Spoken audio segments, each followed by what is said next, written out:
representing Cavinti, Charlie Calumpi. Hello.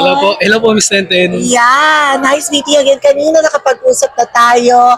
Now, I would like to have a real one-on-one talk with you kasi marami ang mga katanungang nais kong malaman at kailangan iba to for you. Unang-una nga sabi ng karamihan, you have already won Ginoong Laguna 2025 and now we are competing for Lakan ng Laguna.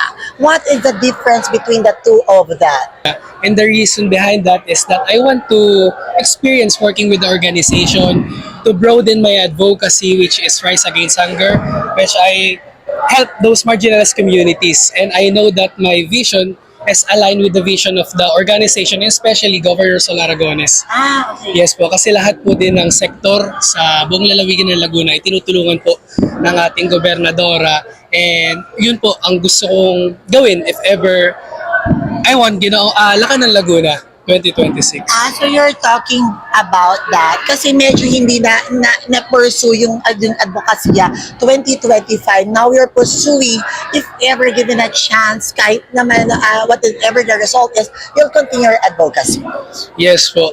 Because what I have envisioned last year is not fall in the way I wanted it to be. So now, for the second time around, I joined Lakan ng Laguna to broaden that causes. Now naman, I would like to talk about what is your parang gagawing transformation. So, nakita na ng tao ang Charlie noong 2025. Ano naman ang maaabangan pa namin sa'yo? Kasi we just saw you last year. So, what is the difference of last year to this year, speaking about your physical and mga strategies like that?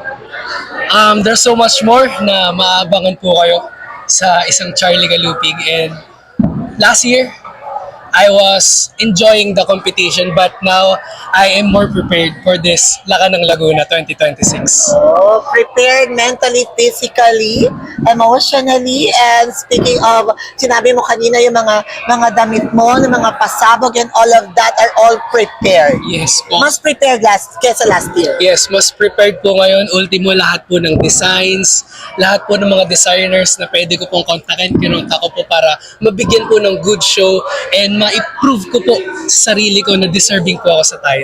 Can I just ask what is your mistake on 2025 that you will not be repeating on 2026? I think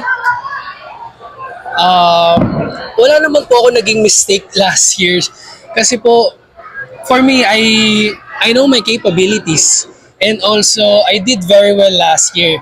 Kaya naman, if ever man na may babalikan po ako, wala po yun dahil natuto naman po ako sa kung ano man pong nangyari last year and mas ginalingan ko po talaga ngayon. Okay, invite everyone at the coronation night.